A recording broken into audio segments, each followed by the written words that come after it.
étrangers temporaires devraient pouvoir bénéficier d'un traitement simplifié de leur dossier au Québec, assouplissement qui entrera en vigueur le 24 mai pour les postes intermédiaires. 65 professions sont ici visées. Jusqu'ici, le traitement simplifié des dossiers était réservé aux professions spécialisées. Avec nous ce soir, Jean Boulet, le ministre du Travail, de l'Emploi, de la Solidarité, de l'Immigration, de la Francisation et de l'Intégration. Je suis toujours impressionné par la longueur de votre site. Monsieur Boulet, bonsoir. Bonsoir, M. Filion. On double le nombre de professions admissibles au traitement simplifié? On en ajoute 65. Il y en avait déjà 220.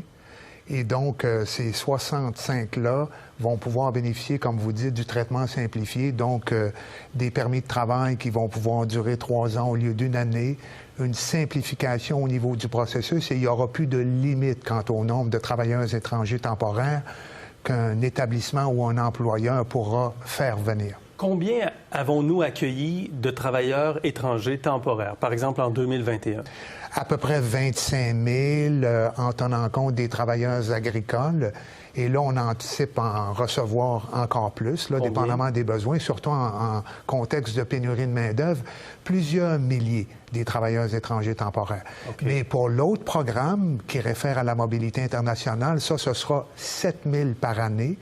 Mais ça, c'est des travailleurs qualifiés qui ont déjà un certificat de sélection du Québec, qui sont à l'étranger et qui vont pouvoir venir dans le contexte de notre opération main-d'œuvre. Donc, ça peut être des ingénieurs, des enseignants, des éducateurs, éducatrices, des infirmiers, infirmières. Okay. Donc, ça devrait être bénéfique pour nos employeurs. Vous dites 65 professions supplémentaires, opérateurs de machines d'usinage, manutentionneurs, bouchers industriels. C'est les éléments mentionnés par Manufacturiers Exportateurs du Québec qui saluent votre annonce aujourd'hui. La Fédération canadienne de l'entreprise indépendante dit toutefois, vous n'allez pas assez loin, vous n'allez pas assez vite, on devrait élargir complètement, ouvrir davantage. On est à plus de 200 000 postes vacants au Québec.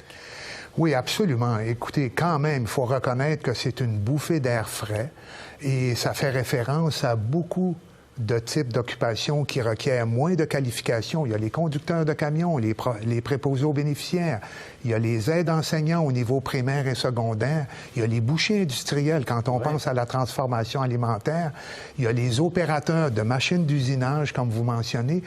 Donc, il y a quand même près de 300 métiers professions sur les 500 qui font partie de la classification nationale des professions. On fait un immense pas en avant. Mais quand on a 200 000 postes vacants, ou à peu près, on tourne autour de 200 000 postes vacants, là, vous parlez de quelques milliers de personnes de plus. Ouais. On ne vient pas du tout régler à court et à moyen terme, le problème qu'on a de pénurie de main-d'œuvre. Bien, écoutez, la pénurie de main-d'œuvre, ça requiert l'addition de plusieurs solutions. Si on revient au 30 novembre dernier, quand j'ai annoncé avec le premier ministre puis ma collègue à l'enseignement supérieur la vaste offensive pour la main-d'œuvre, souvenez-vous, on a les bourses Perspective Québec. Oui. C'est des montants de 1 500 $ par session complétée au collégial, 2 500 $ par session complétée au niveau universitaire. Et ça, c'est dans des secteurs névralgiques, là. Les technologies de l'information, le génie, la construction, la santé, l'éducation. Donc, il y a 80 mesures. C'est 3,9 milliards de dollars, dont 2,9 milliards de nouveaux crédits. On a parlé du salaire minimum. Le salaire minimum va monter dans un mois à 14,25 $ l'heure. Vous avez évoqué que le salaire minimum monte à 15 $ en 2023. Est-ce que c'est certain, ça? Non, c'est une question qui m'a été posée et j'anticipe évidemment avec le contexte inflationniste, avec la pénurie de main-d'œuvre qui exerce une pression forte sur les salaires dans les entreprises, que nous puissions aller jusqu'à 15 $ l'année prochaine, parce que vous savez qu'on a un critère objectif, là.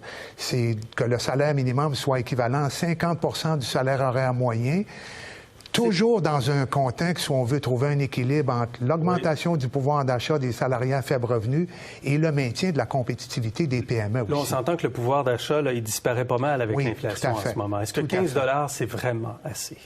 Bien, je pense que le 50 % du salaire horaire moyen, c'est quand même un critère objectif. Mais pourquoi absolument ce critère-là? En Europe, on est à 60 % du salaire médian, le MFR, qu'on appelle le MFR 60. Pourquoi vous basez-vous absolument sur le 50 %? Je pense qu'il faut y aller progressivement.